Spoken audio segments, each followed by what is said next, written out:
Partie 1, donc on va commencer à lire à la page 27 Inch'Allah. من يقرأ بصوت مرتفع تقرأ أنت بصوت مرتفع tu as une bonne voix, une voix qui porte. Vas-y, parle bien fort pour qu'il t'entende. Sache que les commandements d'Allah sont de deux ordres. Bismillah wa salatu wa salam ala rasul. قل بسم الله والصلاة والسلام على رسول الله صلى الله عليه وسلم وبسند المتصل إلى الإمام الغزالي رحمه الله تعالى ورضي عنه. تفضل. Sache que les commandements d'Allah sont de deux ordres, des obligations faraïd et des actions érogatoires. طيب. Ça ne nécessite pas de commentaire. Bon, peut-être il y a des personnes qui ne sont pas fait les cours de fiqh, ok. Bien évidemment, donc là on est dans la première catégorie des hudud.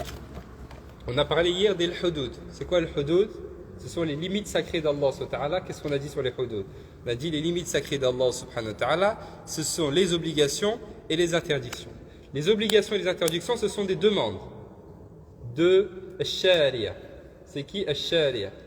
Sharia, c'est le législateur. C'est Allah subhanahu wa ta'ala, celui qui fait les lois. C'est Allah subhanahu wa ta'ala et parfois c'est le prophète sallallahu alayhi wa sallam.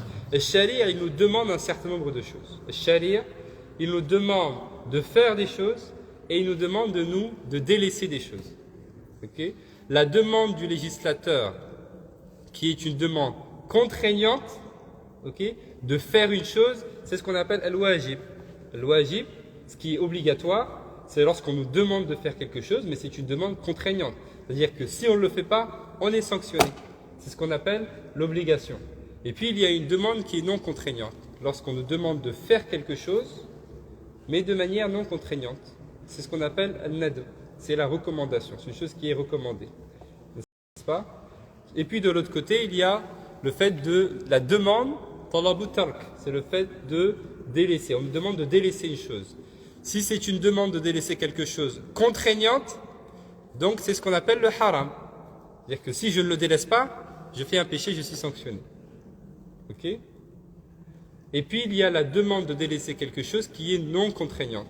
C'est ce qu'on appelle la détestabilité, al-makruh. Au fond, si je ne le délaisse pas pour autant, je ne suis pas sanctionné. Est-ce que c'est clair? Donc ce sont des demandes.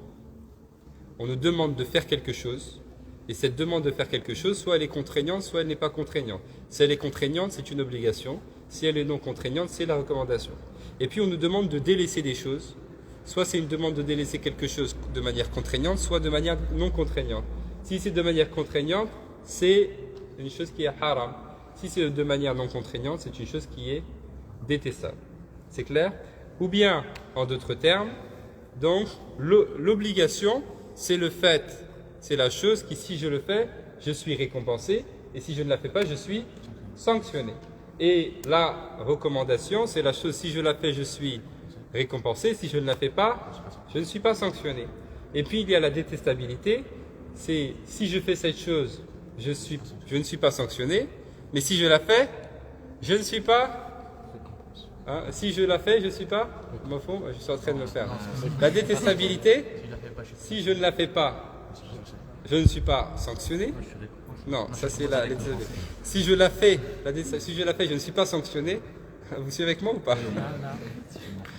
Donc la détestabilité, la chose qui est détestable, si je la fais quand même, malgré que c'est détestable, je ne suis pas sanctionné. Mais si je la délaisse, okay, pour Allah subhanahu wa ta'ala et parce que c'est détestable, eh bien je suis récompensé.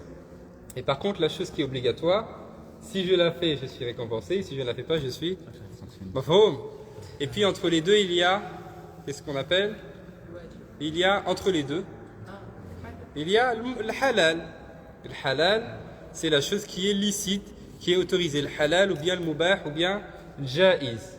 Ce sont le même mot pour parler de la chose qui est licite, de la chose qui est autorisée. Mafhoum.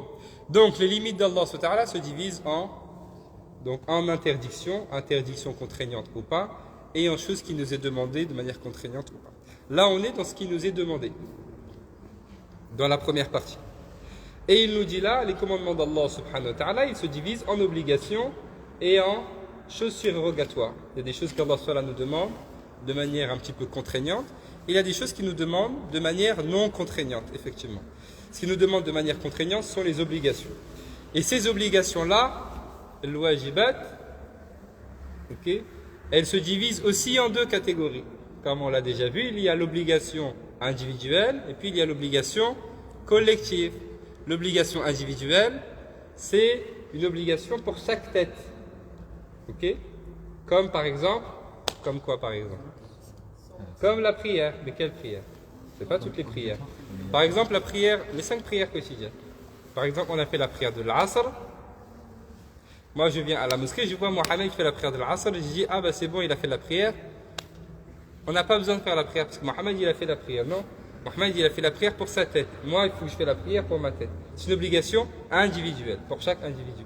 Et puis, il y a deuxième catégorie, l'obligation collective. Exemple de l'obligation collective, Salat al-Janaza. C'est une obligation collective. C'est-à-dire que si un groupe, par exemple 5 frères, ils font la prière Janaza, alors c'est bon.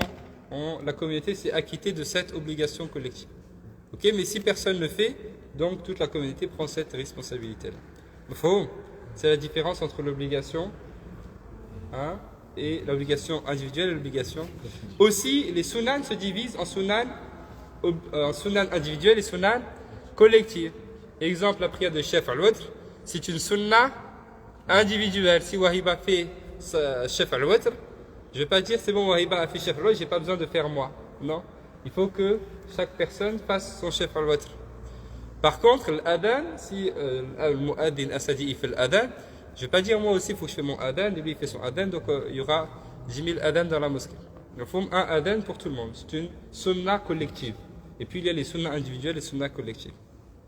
Taïb. Donc les commandements d'Allah sont de deux ordres. Il y a effectivement des obligations, le fara'id ou bien al-wajibat. Okay, dans notre fiqh, dans le rythme malikite, on ne fait pas de distinction. Quand on parle de fara'id ou bien wajibat ou bien arkan, tout ça, ce sont des synonymes, c'est la même chose. Okay, en français, que ce soit des obligations ou bien que ce soit des piliers, c'est la même chose dans le fiqh, sauf dans le domaine de... Dans quel domaine? Sauf dans quel domaine du fiqh on fait une distinction entre les piliers et les obligations. Dans le hajj, on a vu déjà, al-hajj, on a vu dans le fiqh, donc il y a une différence entre les piliers du hajj et les obligations du hajj. Dans tous les autres domaines du fiqh, on considère que ce sont des synonymes. Les piliers, ce sont les obligations également. Donc les commandements d'Allah subhanahu wa ta'ala, cette première limite-là d'Allah subhanahu wa ta'ala, il y a des obligations, premier niveau, et il y a des actes recommandés, surérogatoires, second niveau également. Poursuit. Les obligations sont le fonds de commerce et le capital du musulman. Par elles, la délivrance est possible. Alors, il nous dit, les obligations, c'est-à-dire ce qu'Allah subhanahu wa ta'ala nous demande de faire de manière obligatoire, c'est la base. C'est le capital. Okay? C'est ce par quoi je dois commencer et c'est ce sur quoi mon intention principale doit être. Ce sont les obligations. Et ensuite il dit, secondement, quant aux actes surérogatoires, ils représentent le bénéfice qui élève au plus haut degré. Non. Donc il dit le bénéfice, l'acte surérogatoire, il vient dans un second temps. Okay? Donc il y a une différence à faire entre les obligations et les actes surérogatoires. On a d'abord les obligations et ensuite on a les actes surérogatoires. Dans cet ordre-là. À l'exemple d'une personne qui travaille dans une entreprise, okay, et qui a sa liste de tâches quotidiennes pour laquelle elle est payée. Okay. Donc cette personne doit accomplir toutes ces tâches comme ça doit être fait, parce qu'elle est payée par cela, elle est payée pour cela, c'est son travail. Okay. Et puis cette personne, elle veut un petit peu être élevée en degré dans l'entreprise, donc elle va commencer à faire des heures supplémentaires, elle va faire des tâches supplémentaires. Okay. Mais cette personne ne peut faire des heures supplémentaires, elle ne peut faire des tâches supplémentaires que si elle s'acquitte déjà de ce qu'elle doit faire à la base, son capital. Si mes tâches que je dois faire déjà au quotidien, je ne les fais pas, et je dis non mais je vais faire des choses supplémentaires, c'est pas possible, ça marche pas. D'abord, je fais ce que je dois faire de manière obligatoire, Ok? Et ensuite, je peux faire des heures supplémentaires. Mais je ne vais pas faire des heures supplémentaires alors que je ne fais pas déjà mes heures que je dois faire normalement. C'est un petit peu la même chose. Il y a les obligations, il y a les actes surérogatoires. Il faut que je m'acquitte des actes obligatoires à la perfection avec rigueur. Hein? Ainsi, les actes surérogatoires, ils vont me permettre de m'élever. Mais je ne peux pas vouloir m'élever par les actes surérogatoires, les actes qui sont bonus, entre guillemets, en plus, si je ne m'acquitte pas déjà de ce qui est la base, des actes qui sont obligatoires. Attention, ça ne veut pas dire qu'on ne fait pas d'actes surérogatoires tant qu'on n'a pas l'assurance de faire les actes obligatoires. C'est pas ça que je dis. Je dis on ne peut pas espérer s'élever par ces actes surérogatoires qu'on est en train de faire si on ne fait pas les obligations correctement comme il le faut. C'est clair? Donc il y a une différence. En conformité avec le hadith Qudsi, le hadith divin, dans lequel Allah subhanahu wa ta'ala dit.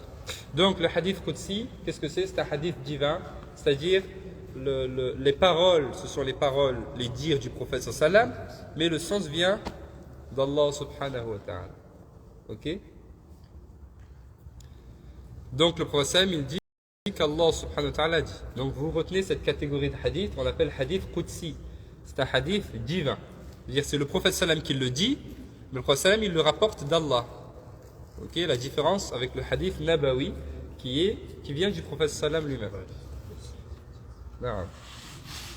Selon le prophète sallallahu alayhi wa sallam, Allah qui soit glorifié a dit: rien des actes de mon serviteur ne m'est plus agréable que l'accomplissement des obligations que je lui ai prescrites. Aussi, il ne cessera pas de se rapprocher de moi par ses œuvres surérogatoires jusqu'à ce qu'il gagne mon amour pour lui. Je deviendrai alors son ouïe par laquelle il entendra, sa vue par laquelle il verra, sa langue par laquelle il parlera, sa main par laquelle il touchera et son pied par lequel il marchera. Donc là, ça, si on veut expliquer la chose à l'envers, ce qui vient à la fin du hadith, c'est la réalisation extérieure et intérieure. C'est la réalisation intérieure. Au fond, donc je vis avec Allah subhanahu wa ta'ala. Et Allah subhanahu wa ta'ala est avec moi. Ça vient à la fin du hadith. Qu'Allah nous permette de parvenir à tout ça. Qu'Allah nous permette de parvenir à tout ça. Parce que la personne